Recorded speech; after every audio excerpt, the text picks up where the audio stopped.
falling in love with Jesus. And it's about talking about the price Jesus paid for loving us. Ano-ano po ba ang kinakailangang mangyari, maranasan, at pasanin ng Panginoon para tayo mahalin? In healing people, Jesus lost power and energy to the recipient. Mahilig po tayong magpagaling sa Diyos, humingi ng tulong, humingi ng himala. Pero syempre, pagka kumuha ka dito sa kabilang side, parang sa accounting, mayroon ka dapat counterpart sa kabilang side. Because both things must happen on the two sides of the equation. That nothing ever happens without causing a reaction of events. And when Jesus gives power and energy and ministration, He actually pays. Sa Mark 5:24-30, makikita po natin dito ang isang himala na mayroong isang babaeng gumaling. Nakakagulo ang mga tao, maraming nakapaligid sa Panginoon at may nagyayaya pa sa kanyang bahay para sa kanyang anak na may sakit. So Jesus went with him. A large crowd followed and pressed around him. And a woman was there who had been subject to bleeding for 12 years.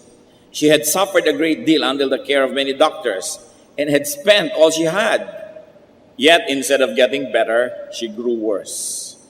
When she heard about Jesus, she came up behind him in the crowd and touched his cloak because she thought, if I touch his clothes, I will be healed.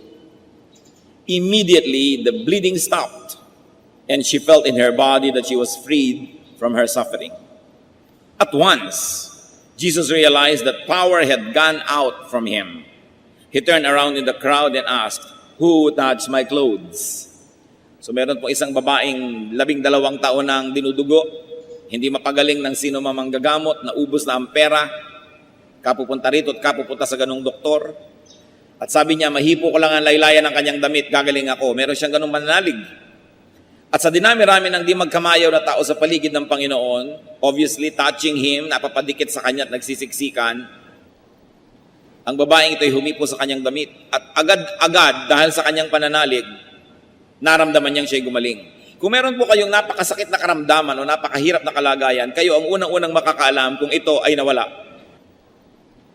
Parang meron kayong tinik na biglang nabunot, meron kang pasan na biglang nawala, alam mo agad, sabi niya, gumaling ako, I know it.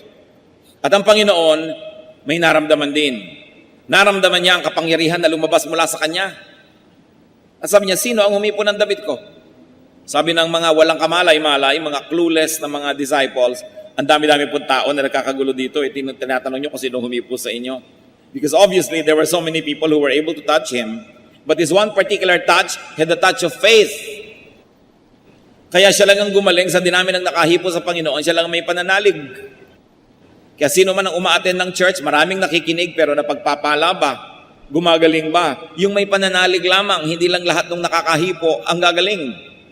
Pero ang mahalagang tingnan dito, that Jesus lost energy to the recipient. At naramdaman niya yon. Hindi basta libre-libre lang ipinapamigay niya na baliwala, iniinda at nararamdaman ng Panginoon.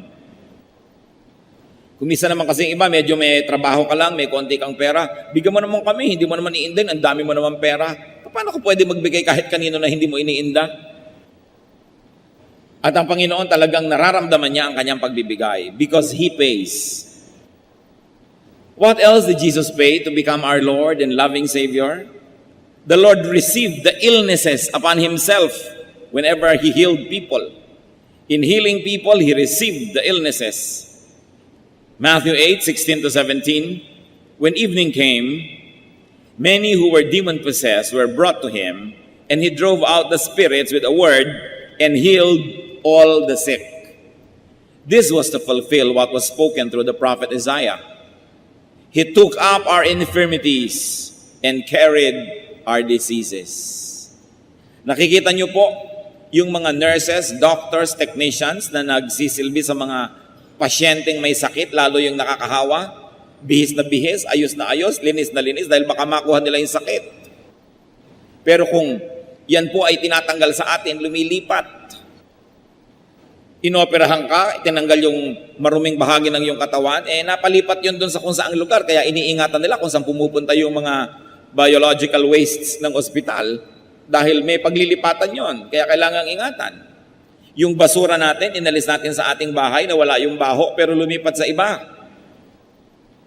Kaya yung mga sakit natin na pinapatanggal natin sa Panginoon, sa niya dinadala. Tinatanggap niya sa kanyang sarili. Yun pong He took up our infirmities is from the Greek lambano, which means to accept, to have, to obtain, to receive, to take. In other words, when you say, the Lord healed me, it means the Lord accepted, obtained, received, and took my disease. Gumagaling ka dahil merong kumukuha ng iyong sakit. At yung sinabi sa prophecy, He carried our diseases, is from the Greek bastadzo, which is to endure, to sustain, to receive, to carry. Pareho lang. Pag kinuha niya yung sakit mo, sa kanya napunta. Kaya hindi pwede kang pagpalain ng Panginoong Yesus na hindi niya nararamdaman na pinagpala ka dahil siya ang nagbabayad.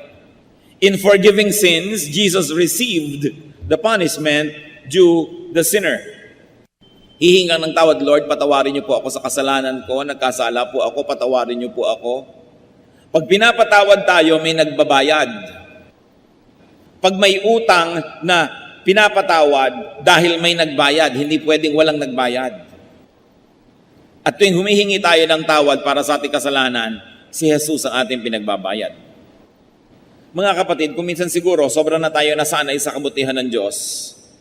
Lord, pagka magko-confess sa gabi bago matulog, marami po akong kasalanan, tulad din po ng kahapon, sorry, thank you po, good night.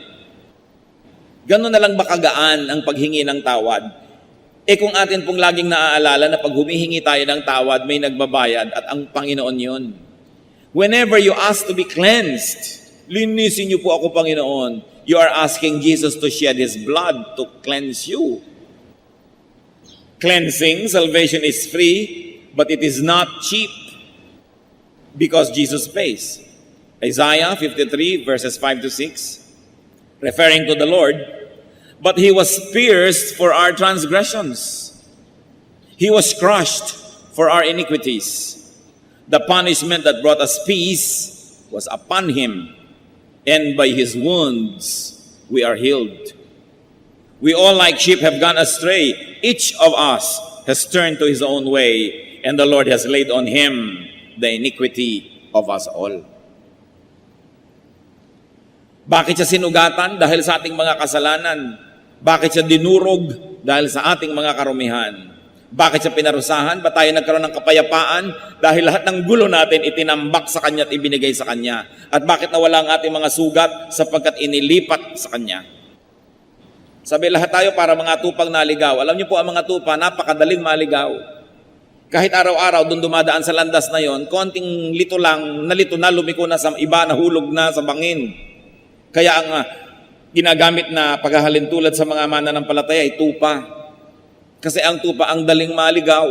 Tulad natin, sa niya ang dali-dali nating maligaw at ibinunton sa Kanya ang lahat ng parusa para sa ating mga kasalanan. Kaya ang sabi sa 1 Peter 2:24, echoing Isaiah, He Himself bore our sins in His body on the tree, meaning the cross, so that we might die to sins and live for righteousness. By His wounds, you have been healed. Nagkaroon ka ng buhay kasi may namatay. Napatawad ka kasi may nagbayad. May lamb, kaya merong forgiveness. Kaya ang tawag sa Panginoon din, Lamb of God. Alam niyo po, sa old tradition of Israel, sa kanilang mga tradisyon ng pag-aalay ng mga hayop, hahawak sila sa ulo ng hayop at sa isang seremonya ay waring inililipat doon sa hayop ang kanilang mga kasalanan. At pagkatapos ang hayop na ito ay papatayin, ititigis ang kanyang dugo at ibubuhos doon sa altar. At dahil mayroong hayop na kumuha ng kanilang kasalanan at itinigis ang kanyang dugo, pambayad sa kasalanan na yon, ceremonially napapatawad yung kasalanan ng mga mananampalataya na nagbibigay ng offering.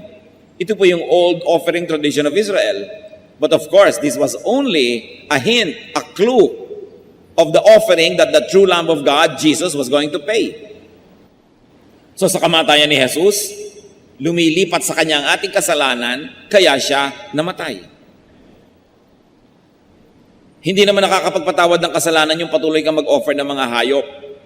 Kung hindi mo yun ikinokonekta sa pananalig doon sa darating na Kristo na magiging tunay na kabayaran sa mga kasalanan. So even the offering of blood sacrifices don't mean anything if it is not connected in faith through the blood of Jesus. Kaya lahat po ng ating sacrifices, kung walang kinalaman din kay Jesus, baliwala. Pero ang mahalaga nating tandaan, may nagbayad. May Barabas kasi may Jesus. Ano po ang nangyari noong ang Panginoong Hesus ay inilitis ni Pontius Pilate? Wala siyang makitang kasalanan. Sa niya, wala akong makitang kasalanan dito. Meanwhile, heto si Barabas, sabi niya, alam na alam niyo at alam na alam ko makasalanan. Pumili kayo kung sino sa kanila ang palalayain ko. Kasi naging kaugalian na pagpista, nagpapalaya ng isang may kasalanan. At ang pinili ng mga tao si Barabas at si Jesus, nagpasa ng krus. Habang ang Panginoon ay hinahataw, nagpapasa ng krus at ipinapako, si Barabas nagpa-party.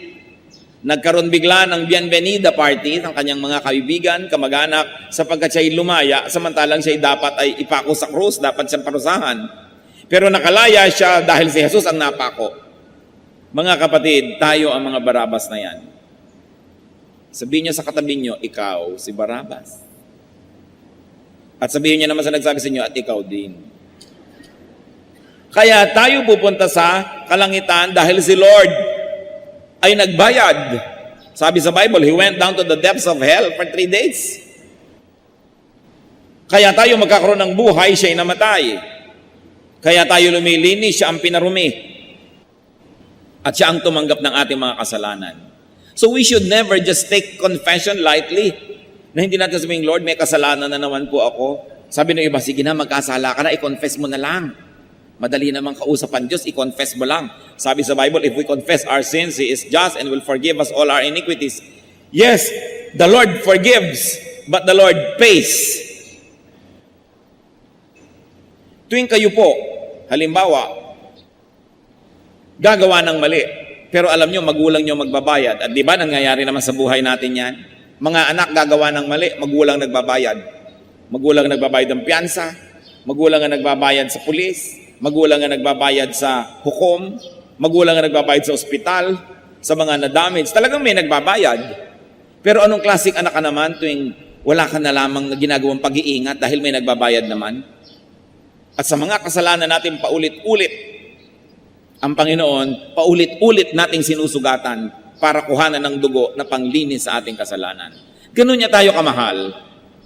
Isang pagmamahal na hindi dapat abusuhin, isang pagmamahal na dapat maging inspirasyon natin para tayo magsikap na bigyan siya ng kaluguran, kasiyahan, at tigilan natin ang kahihingi ng dugo niya. Ngayon yung iba naman, ba't hindi ka malang nagko-confess kasi nahihiya na ako sa Diyos humingi ng dugo eh. Kung talagang nahihiya ka, ang tigilan mo ay ang pagkakasala. Kasi kahit hindi ka humingi ng dugo at palinis, offensive pa rin sa Diyos ang karumihan. Yan po ang pinagkaiba mga kapatid ng Christianity. That's why we do not apologize to say that this is the real one, the genuine one. Because in Christianity, Christ pays. In all other religions, you pay. Humanap kayo ng ibang religion na hindi salvation through faith in Jesus. Siguradong yung tao ang Savior niya.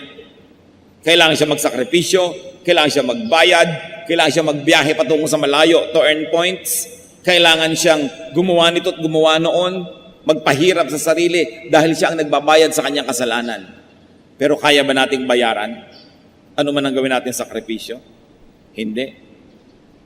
Jesus paid for our sins. This is the very, very cornerstone and uniqueness of Christianity. That in Christianity, our God pays for our sins. In all other religions, you never stop making sacrifices to try to pay for your sin and to please your God. And if it is God who is your judge, who will pay for your sin, and He is the judge, who can condemn you? Kaya sinasabi sa Bible, there is now no more condemnation for those who are in Jesus. Pag namatay ka, siguradong automatic, you're going to paradise. Wala nang hukuman, wala nang magsasakdal. Paano ka isasakdal? Ang hukom, yung Savior mo. Saan ka nakakita ng hukom na matapos kang i-declare guilty, I find this accused guilty, pak! Pagkatapos hinubad niya ang kanyang robe bilang judge, at siya ang naupo sa silya elektrika para sa'yo, siya ang tumanggap ng lethal injection para sa'yo, siya ang nag-serve ng 30 years in prison para sa'yo, pero dineclare kanyang guilty dahil siya ay just. Hindi niya pwedeng sabihin yung tama ay mali, yung mali ay mali. Hindi niya pwedeng sabihin yung mali ay tama. Yung mali, mali. So we are all declared sinful, but Jesus paid for our sins. God, who is our Savior, is also our judge. Yun lang mga kapatid, dapat na sapat na para tayo masecure lagi. Hindi bagay sa mga Christian yung insecure. Nai-insecure ka doon sa isang mahusay-husay na tao. Hindi bagay yan. Hindi bagay yung nai-insecure ka sa ganito, sa ganyan, wala kang siguradong kakainin next month, nai-insecure ka. Kung yung eternity, yung kawalang hanggan, yung forever and ever, isinecure ng Panginoon, hindi pa kaya tayo isecure bukas, ngayon, next week, next month? At kung si Jesus ay mamamatay para sa ating kasalanan, ililipat sa kanyang ating mga sugat, tatanggapin ang mga palo na para sa atin, ang mga pako na dapat ilubog sa ating katawan ay sa kanyang katawan ilubog, hindi pa kaya tayo bigyan ng makakain? Hindi pa kaya niya tayo bigyan ng shelter? Hindi pa kaya niya tayo bigyan ng konti nating kailangan dito sa mundo? Never be insecure. The love of Jesus is enough to make you smile all the days of your life, no matter what happens. Because our eternity is secure. Merong Kristo, kaya tayo ay ligtas. Ano pa po ang mga sacrifices ni Lord sa atin? In giving happiness and joy, Jesus carried our sorrows. Isaiah 53 verse 4. Surely, He took up our infirmities and carried our sorrows. Yet we considered Him stricken by God, smitten by Him, and afflicted. Sa pagpapasaya sa atin ng Panginoon, siya ang nagdala ng lungkot. Ganyan-ganyan po yung mga counselee. Darating sa counselor, lamu-lamukot ang muka. Madilim ang muka. Mabigat ang puso. Matapos magbuhos ng kanyang mga sama ng loob, maipanalangin at mabigyan ng makadiyos na payo, lalabas sa counseling room, nakangiti na, maligaya. Kung hindi man kumpleto, nabawasan na yung dala niyang mabigat. At sa pangatlo, pang-apat na counseling, gumaan na siya. Alam niyo po kung ano nangyari? Pag alis niyo sa counselor, sa pastor na nagbigay sa inyo ng payo, siyang bumigat. Naalaman niya yung mga problema niyo, ininda niya yung mga suliranin ninyo, yung mga gulo niyo sa buhay, tinambak niyo lahat sa kanya. Siya ngayon na may dala-dala. Because the servants of Christ are little Christs. Kaya yung ginagawa ni Kristo, ginagawa din ng mga lingkod niya. Kaya yung mga iba gusto magpa-counsel, pagkatapos ng message, pwede po magpa-counsel. Anak, hindi mo alam ang sinasabi mo? Kaka-message lang natin, dahil ko pang nakipag-boxing sa 5 flash elorde. Pwede ba nating i-schedule yan so I can give you undivided attention? Ngayon ko na po kailangan. Napaka mga unreasonable kuminsan ng mga anak ng Diyos. Pero sa doktor, nakikipag-appointment. Sa dentista, nakikipag-appointment. Sa dermatologist, nakikipag-appointment. Kahit 30 days later, nakapila sa kanyang liposuction. Pero pag magpapapayo sa mga lingkod ng Diyos, gusto ngayon na agad, ayaw pumila. At akala mo, gumaan na yung kanyang pakiramdam, hindi mo lang iniisip at ipanalangin yung counselor niya na gumaan siya dahil yung bigat nalipat doon. Yan po ang ministration ng mga anak ng Diyos. May sumaya dahil may lumungkot. Kaya ang tawag sa Panginoon sa Isaiah 53 verse 3, a man of sorrows. Paano ka naman sasaya kung talagang alam mo at diniinda mo ang suliranin ng mundo? Kaya dapat nating ipinapanalangin po ang ating mga counselors. Para kasi silang basurahan. Yung lahat ng basura mo, itatambak mo sa kanila, luminis ka't gumaan pero naiwan sa kanila. Anong gagawin nila? They have to be helped spiritually. Because that is difficult. What else did Jesus pay? In serving people, Jesus got tired. Ang Panginoon nga napagod. Tao pa. Mark 6:31, then because so many people were coming and going that they did not even have a chance to eat, He said to them, come with me by yourselves to a quiet place and get some rest. Hindi na matapos-tapos ang miniministera ng mga tao. Sabi ng Panginoon sa kanyang disciples, magsara muna tayo. The doctor is out. Magpahinga muna tayong lahat sa isang tahimik na lugar. At alam ni Lord John. And people are comforted because someone takes their burdens. Kaya kita nyo, nakakita ng kapahingahan yung mga lumalapit sa kanila at ang napagod yung mga disciples. But we must here appreciate the ministry of Christians. That the disciples help the Lord serve the people. That the disciples help the Lord carry His cross. Sa Matthew 27:32, an interesting episode happened on the way to Golgotha. No ang Panginoon po ay nagpapasa ng krus, merong biglang nakatulong sa kanya ng pagpapasan. As they were going out, they met a man from Cyrene named Simon, and they forced him to carry the cross. Wala naman tao magbo-volunteer na buhatin yung krus ni Kristo eh. Wala naman taong talagang willing na tulungan si Kristo magbuhat. Kaya this man was forced.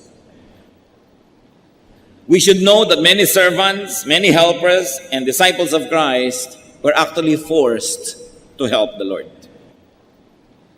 Bihirang-bihira, and I'll be suspicious of people who really would like to become pastors.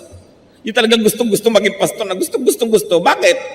Siguro ang nakikita lang niya, yung lagi kang nakakaupo sa presidential table, lagi ka kumisang nare-regaluhan ng pinya, naaalala ka ng mga tao, iniimbita ka sa kanilang mga debut, sa birthdays, so gusto-gusto mo ngayon maging pastor kasi walang taong matino na iibigin niyang gusto niya magpasa ng krus.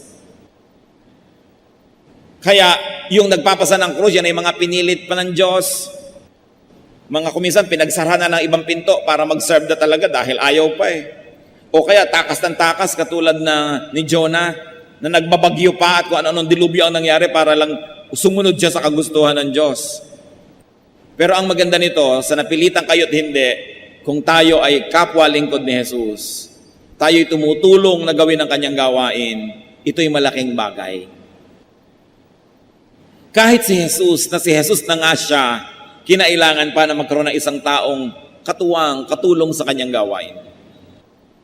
Hindi dahil kailangan niya ang tao, because God wants to dignify us and He likes us to become His workmates, His partners, His supporters. Kaya tayo kahit nag-aagam-agam, may konting duda, and your love for yourself, for your comfort, for your freedom, discourages you from helping Christ carry His cross, follow the voice of God and help the Lord carry His cross. Kaya ang kasabi-sabi niya, carry your cross and follow me. Gusto mo palang sumunod kay Kristo? Hindi ba nakakahiya na si Kristong Diyos ay may pasang krus tapos sumusunod ka, wala kang dala? Kaya ang susunod kay Kristo, papasan din ang kanyang munting krus. Salamat na lang, hindi sa kanya ipinapapasan yung krus, yung cross of salvation. Kundi yung cross na lang niya na, halimbawa, mahiyain siya, dapat niya yung talunin. Halimbawa, tamad siya, dapat niya sipagan. Halimbawa, proud siya, dapat siya maging humble. Yun ang mga cross na dinadala natin. Na marami na siyang trabaho sa buhay, mapapagod pa siya. It's still a cross that we have to carry.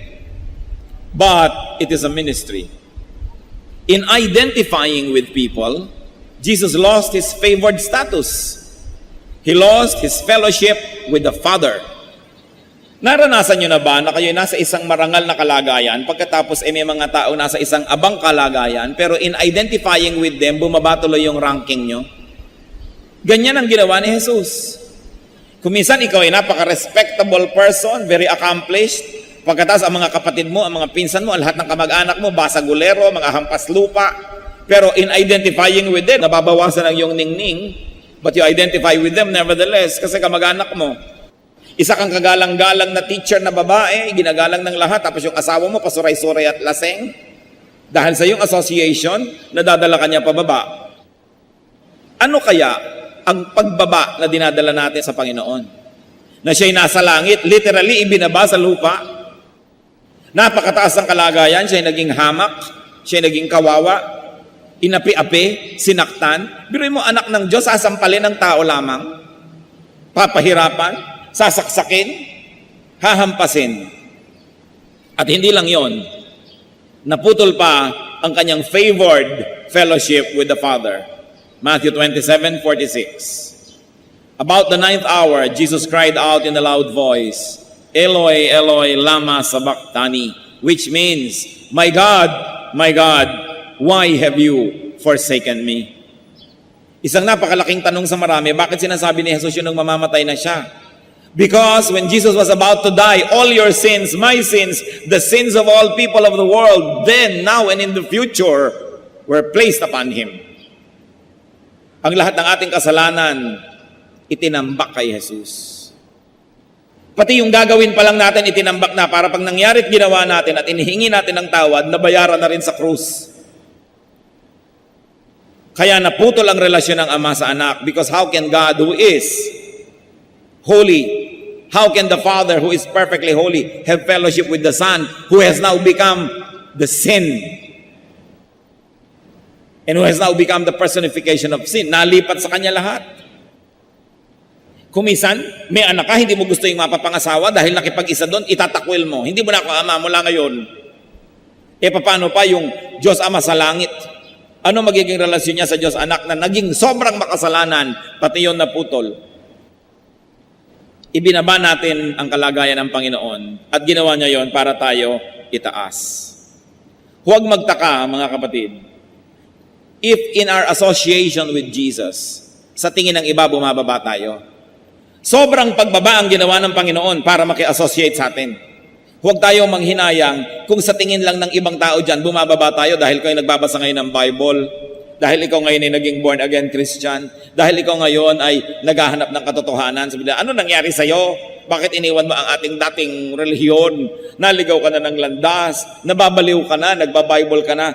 Kuminsan, itinatatuhan natin ang ating pagiging anak ng Diyos para huwag bumaba ang pagtingin ng iba sa atin. Pero ang pagbaba ng Panginoon, hindi sa pagtingin ng makasalanang tao, kundi sa pagtingin ng Diyos Ama, ginawa niya para sa atin. So you be identified with Jesus. If He was willing to be identified with you, all the more that we should be willing to be identified with Him. Ano sabi ng Panginoon sa Matthew 10:32-33? Whoever acknowledges me before men, I will also acknowledge before my Father in heaven. But whoever disowns me before men, I will disown before my Father in heaven. Pag ako ay pinagbapuri mo sa harap ng tao, ipagmamapuri kita sa harap ng Ama. Pero pag ikinahiya mo ko sa harap ng tao at itinatwa mong anak kita, itatatwa kita sa harap ng Ama sa araw ng paghuhukom. Ganun ang pagmamahal sa atin ng Diyos. Sobra. Christianity is a religion premised on love, on the love of God for people. Sa kayo nakakita ng relihiyon na yung Diyos ang nag-o-offer at ang offering niya hindi bulaklak, hindi kandila, hindi dasal, hindi usok. Ang offering niya ang sarili niyang buhay para sa kanyang mga anak. So the Lord loves us. Jeremiah 31:3. The Lord appeared to us in the past, saying, I have loved you with an everlasting love. I have drawn you with loving kindness. In loving and serving people, the Lord Jesus Christ received all our illnesses upon His body. He received the punishments for our sins. He carried our sorrows, grew tired, and lost His fellowship with the Father. But of course, He regained this in victory because the holiness and perfection of Jesus could not keep Him on the ground, could not keep Him dead, could not hold Him in hell. But the holiness and perfection of Jesus is above the sins of us all. Ang kanyang kabutihan ay higit sa kasamaan nating lahat.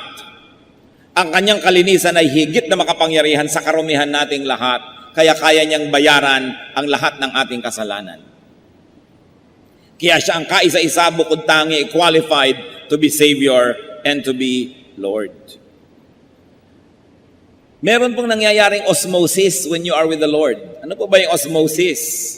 The movement of liquid from a place of higher concentration to a place of lower concentration.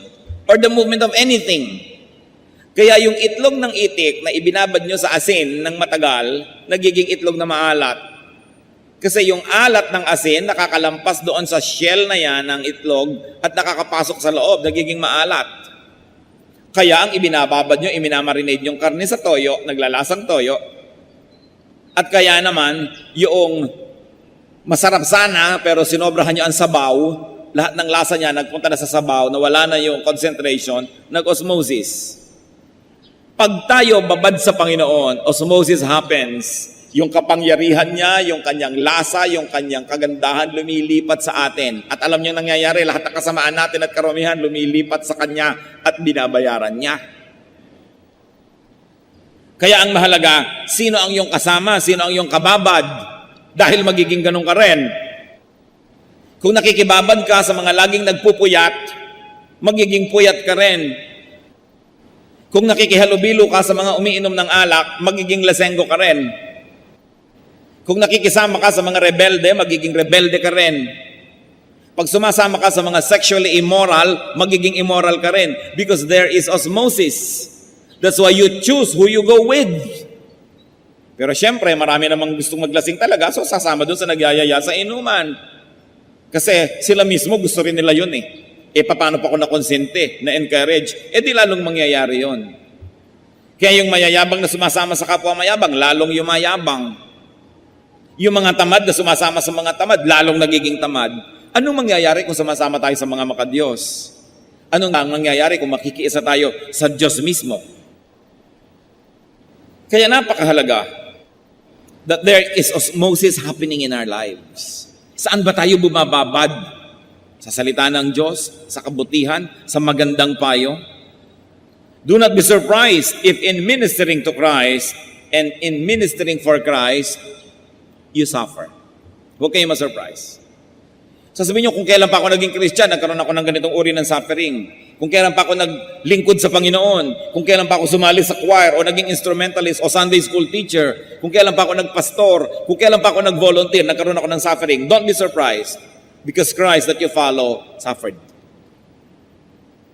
Pero, yung sinusundan niya naman patungo sa kaluwalhatian, tatandaan natin, ang daan tungo sa langit ay kailangang dumaan sa Kalbaryo. Sapagkat ang Panginoon na umakyat sa langit ay dumaan sa Kalbaryo at sa krus. At salamat na lang yung most of the suffering was done for us by Christ and we don't have to suffer anymore. Konti na lang ang natira sa atin, parang yung tumulong kay Jesus. Tumulong lang siyang magbuhat sandali pero hindi naman siyang ipinako. Kaya mga kapatid, maghanap-hanap naman tayo ng mabubuhat. Maghanap-hanap naman tayo ng maitutulong sa ministry ng Panginoon sapagkat maging nung siya idadalin sa Kalbaryo, ipinakita yung ganung pamamaraan na ang tao ay tutulong, ang tao ay kasama sa pagbubuhat ng krus. Lalo tayong mga mananampalataya. Huwag kayong magulat kung may mga trial. Huwag kayong magulat na ngayon pa na naging Kristiyano ka, kung minsan nagkaroon ng mga hirap. 1 Peter 4:12-13 says, Dear friends, do not be surprised at the painful trial you are suffering, as though something strange were happening to you.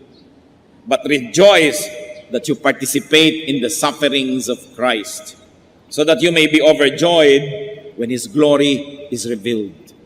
Sabi, kung kayo ay nararamay at napapasama sa mga suffering ng Panginoon, magpasalamat kayo at magkaroon kayo ng ligaya. Huwag kayong magulat. Sapagkat si Jesus mismo ay nahirapan, ang mga disciples ay nahirapan. Ang nakakagulat kung hindi man lang kayo mahirapan, baka hindi kayo kasali.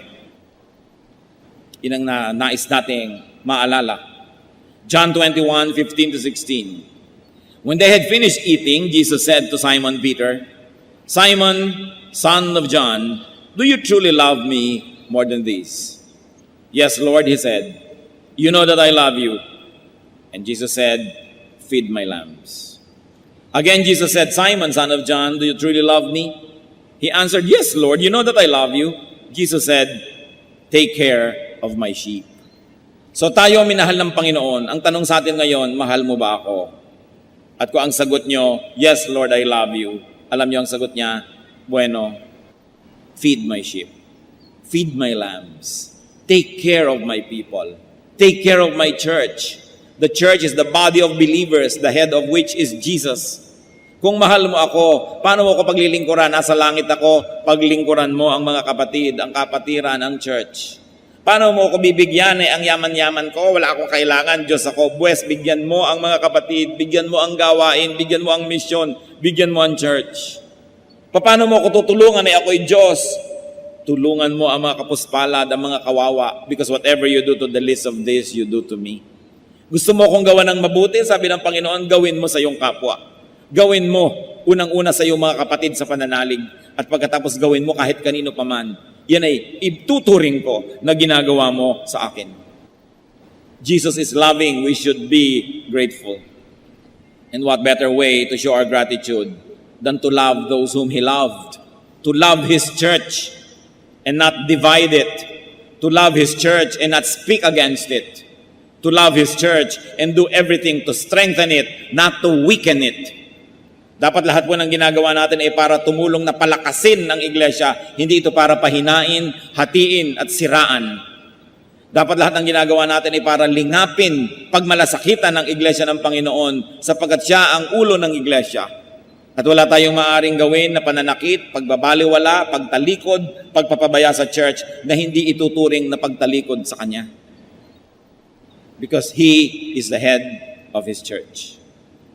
And very importantly, because Jesus has done good to you, do to others what Jesus had done for you. 1 Corinthians 11:23, for I received from the Lord what I also passed on to you. Tinanggap mo pala sa Panginoon, ipamigay mo rin sa iba. Katuruan, kaligtasan, mabubuting bagay. Matthew 10:8, heal the sick, raise the dead, cleanse those who have leprosy, drive out demons. Freely you have received, freely give. At ito'y pwedeng physical, pwede lalo naman na spiritual. Because many people are spiritually dead. They have to be spiritually alive. Turuan ng salvation. Many people have spiritual leprosy. May sakit na nakakahawa, may sakit na napakahirap gamutin. Gamutin sila sa pamamagitan ng katuruan ng Diyos. Magpalaya sa mga demonyo sa buhay ng mga tao. At kung hindi spiritual na demonyong nakatira sa kanya, mga kamalian na ang demonyo ang pinagmumulan. Ibunyag ang mga gawain ng kadiliman at huwag itong pagtakpan. Napakamali na kung may ginagawa ang inyong ina, ang inyong ama, ang inyong anak, ang inyong kapatid na mali, pagtatakpan nyo dahil kapatid nyo sa laman. Dapat ang sugat tanggalin ang takip at nang sa ganon malinis, malanggas, malagyan ng gamot. Kung patuloy mo itong tatakpan, hindi gagaling. At napakarami po na spiritual sicknesses sapagkat pinagtatakpan ng mga kamag-anak, hindi napapagaling. Hindi na miministeran, hindi na bibigyan ng counseling dahil nagpapanggap sila na wala namang mali. Yun ang sinabi ni Jose Rizal sa introduction sa No Limit Tangere. May sugat kang pinakakatakpan-takpan mong parang ketong. Tatanggalin ko ang takip, ang lambong, at ibubunyag ang iyong karamdaman, hindi para ipahiya ka, kundi para ihanap ng lunas. Pero kung lagi na lang tayong on denial, we're hiding our own weaknesses and our sins from ourselves. And we do that in dealing with our relatives and family na pinagtatakpan natin at kinukonsinte. Hindi nagagaling, lalala ng lalala. Ang sugat kailangang buksan, mahapdiman. So Christian ministers, Christian servants, learn from the Lord and accept that you will also lose energy, receive illnesses from others, that you can get sacrificed and you bear sorrow. But sabi the Lord, carry your cross and follow me. Christians, this is the difficulty of being servants of the Most High God. Kaya yung mga nasa paligid natin na nagsaserve, i-encourage natin, huwag i-discourage. Ipanalangin natin sila, huwag pagchismisan at pag-usapan. Kung may mga kakulangan na ating mga leader, suportahan natin sa panalangin, suportahan natin sa lahat ng bagay, at nang sa ganun lalo silang lumakas, sapagkat sa pagsunod nila sa yapak ni Kristo, sa paglilingkod nila tulad ng iniuutos ni Kristo, sila man nagkakaroon ng mga pagdurusa ni Kristo. So we should be very supportive. Pray for them, support them. Hindi yung pagka lumalaki ang gawain, magkakaroon ng mga intriga, maghihiwa-hiwalay. Hindi tulungan. Habang lumalaki, siyempre, dumadami ang demands. Dumadami ang kailangang manggagawa. Dumadami ang kailangang mga gamit. So, kailangan lalong dumadami ang support, hindi kumokonti. Bakit nga po bang isang phenomenon na nakakalungkot dito sa ating bayan at sa iba man, pag lumalaki yung church, nagkakaroon ng mga division. Paano? Hindi na siyempre mababantayan lagi ng top leader ang every little corner. Ngayon may mga ambisyosong nasa mga little corner, magkuku, tatayo ng manghimagsikan. Meron naman siyempre maniniwala sa kanila dahil yun ang kasama nila araw-araw. Hindi naman nakakasama yung top leader dahil imposible ka nang sumama sa lahat. Pagkatapos, gagawa ng mga aliwaswas, bulong-bulungan, aalis ako dito, sumama ka sa akin, magre-recruit ng mga tao. Kaya ang mga churches sa Pilipinas, pag lumalaki, marami nagkaka-divide. Sa halip kasing tulungan ng mga lieutenants at mga generals, yung kanilang commander-in-chief, nagkuku.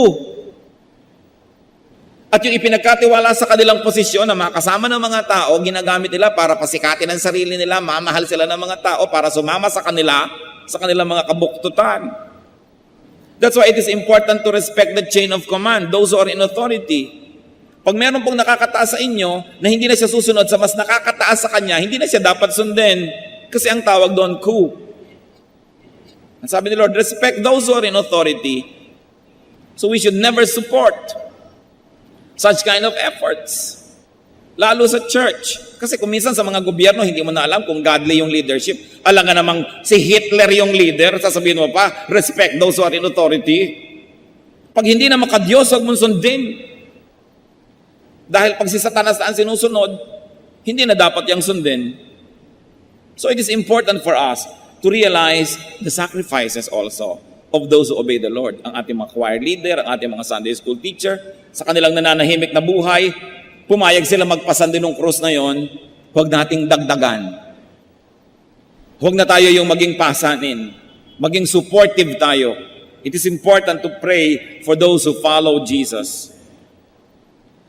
You know, pati ang mga babae po, very supportive sa Panginoon. Nung siya naglalakbay sa Galilee, sabi sa Mark 15:41, in Galilee, these women had followed him, meaning the Lord, and cared for his needs. So si Lord, kahit nung nandito sa lupa, nakakapaghimalaan, pero tinatanggap niya yung tulong ng mga naniniwala. Kaya dapat din tayong tumanggap ng tulong at dapat tayong magbigay ng tulong. But remember, if you're going to a counselor, pray for him or her. And after you have been counseled, continue to pray for the counselor kasi inilipat mo sa kanya yung bigat. Huwag naman tayong para maging bata at isip bata na kung may problema ka, sarili mo na lang ang iniisip mo, hindi mo na iniisip yung counselor. Na baka nga may problema rin yun sa oras na ito dahil tao rin yung katulad mo. Na marunong din tayong magpasintabi, magpa-schedule, magkaroon ng kagandahang asal.